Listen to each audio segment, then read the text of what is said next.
If I have a Spanish woman, the first time I meet her or whatever, and it's not in Colombia, it's not in DR, it's in America, right? Okay. And the way she's going to treat you is going to be different from the very, very, very beginning, right? It's like I might have to earn her trust, but I have to earn her trust with her body. With a Black American woman, I have to earn her trust in an entirely different way, right? And it's like, I'm coming to you guilty before innocent. Right. Listen, so here's the thing. I'm not disagreeing with you in terms of cultural, like, it's going to have an impact, right? Because even if you take Caribbean, African, whatever, yes, women are taught a little bit different. Yeah, I understand what you're saying. I understand that, yes, like I was taught to having to take out my husband's plate, take care of him, clean, do this, do that. I understand that men enjoy that. What I'm saying to people like him and everything like that, right? There's a cultural reason for that. You can't be mad at Black women and just discount them and say, I'm not even rocking with you guys because you don't do that. Like you just said, what are you going to do for me? How about what are we going to do for each other? Let me teach you how to love me. Let me teach you how to treat me and teach me how to treat you. You don't have to discount an entire race because culturally it's different. It's not the same, and that's okay. Is this for the men that are saying they don't date Black women, and like, and for these you know men, what it is? Like ultimately, Rome. Did he include like African and? No. Yeah, he dates Africans, he dates Caribbean, he dates different. So he was talking about American. He specifically Black has women. issues with like Black African American women. Okay. And like, I'm so tired of hearing it. But Like, I'm Marie, tired of hearing that. You got to understand that. Like, be part of the solution. Shut the hell up. Or be part of the solution. I am tired of hearing Black men degrade Black women. Like, okay, I understand you want to be treated a certain way. So rather than sitting there and like putting your foot on somebody's neck, like, you know what? This is my experience, but I want to be with a Black woman, right? Let me meet somebody who's my counterpart. You don't have to meet somebody who's not your counterpart. Like, men will date the worst women and then be like, all Black women are the worst. Like, what do you mean? I don't think that happens. Or maybe you just pick bad. Right. Like, But there's more. Take accountability what we're for the trying- women you're picking. What we're trying to say is that there's more bad than there are good. What? Right? Like, So look, that's what I'm saying it. He said it. So it's like this. If I have the odds of a 60-40 split, I'd rather not gamble. Right? It's more. It's harder to find something that's going to be in my favor than it is that isn't, even if it's close. But I don't think that's what she's saying. I think what she's saying is that if your desire is to be with somebody else, go beat your feet, do what you want to do. But there's there's no reason for you to down Black. Like you don't ever hear, like you rarely hear anybody be like, man, I love white women, or like a white guy. I love Black women. Man, I can't stand these white hoes. They always not taking baths and they got greasy hair and they always acting crazy, asking for the manager in the store. Right. They just let them be. And then they just go and deal with the Black woman that they want to deal with. You don't ever hear them like down their own. Mexican people too. Mexican men, if they love a white woman, they're not downing Mexican women. They just go and they get them they white queen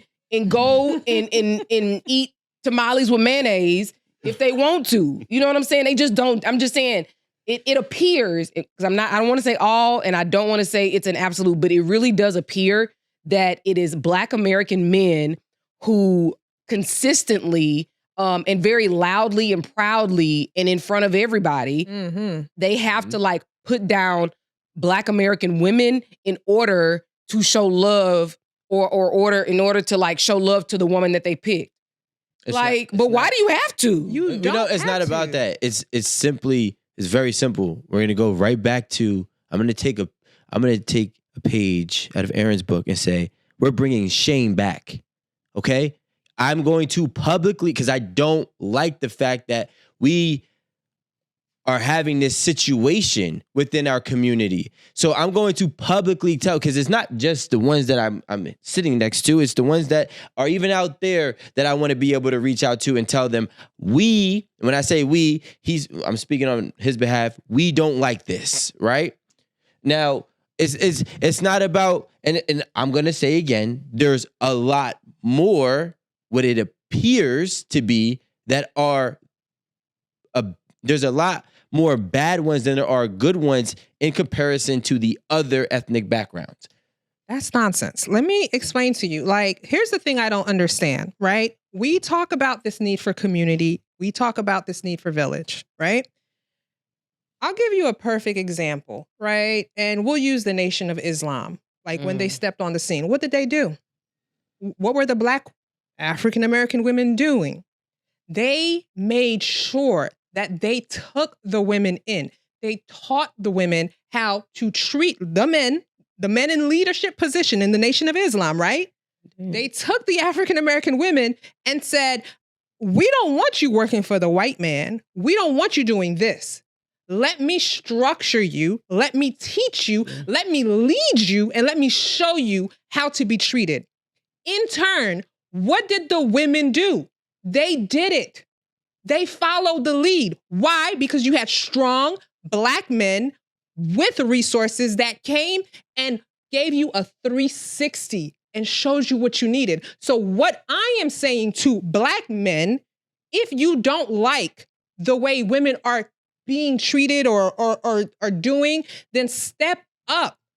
People can learn. No, because people can learn. No, they can't. I just gave you an example of this happened. It happened widespread. Even if we take that example and I look at the Black women as a whole at that point in time frame, you're saying that there was a small percentage that were coachable, moldable, and able to learn. And they're not coachable anymore. No, I'm saying that that's a small percentage of the rest. No, but what she's saying is she's giving you... I'm giving you an example that it's possible. No, we're not talking about anything is fucking possible, right? Possibilities are endless.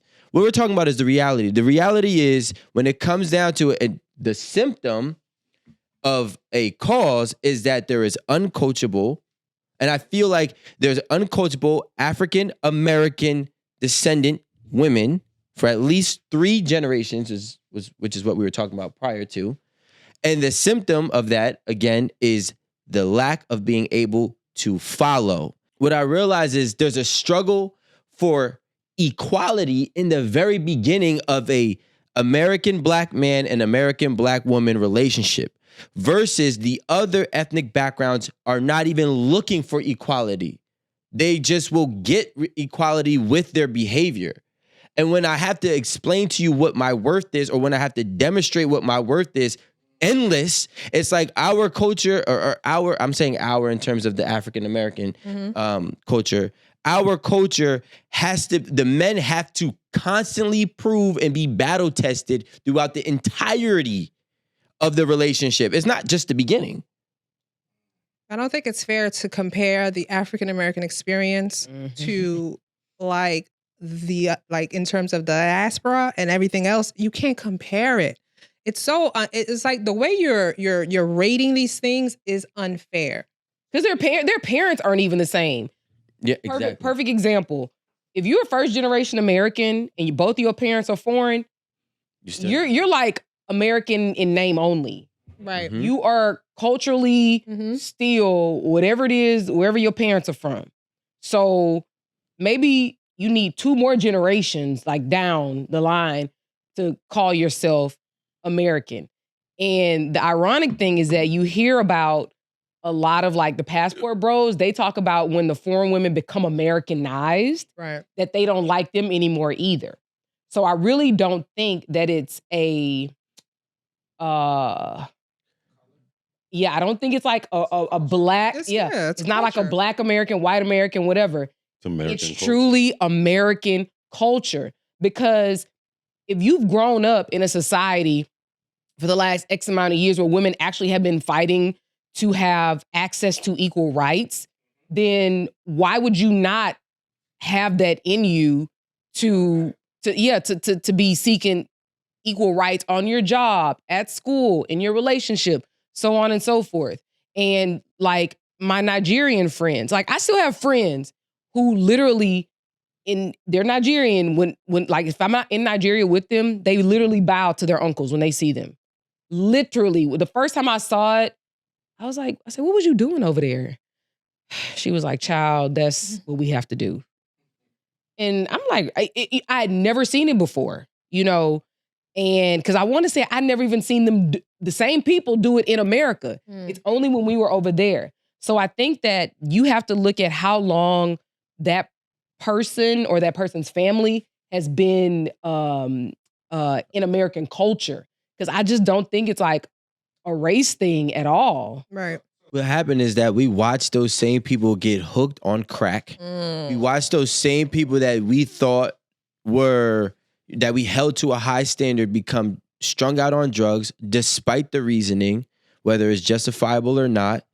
And then when we lost respect of our elders, it just the respect level dwindled to a point where we got YNs who have no mercy even for a president, right? So and it's really always come from the simple fact that our elders never picked the torch back up and carried it.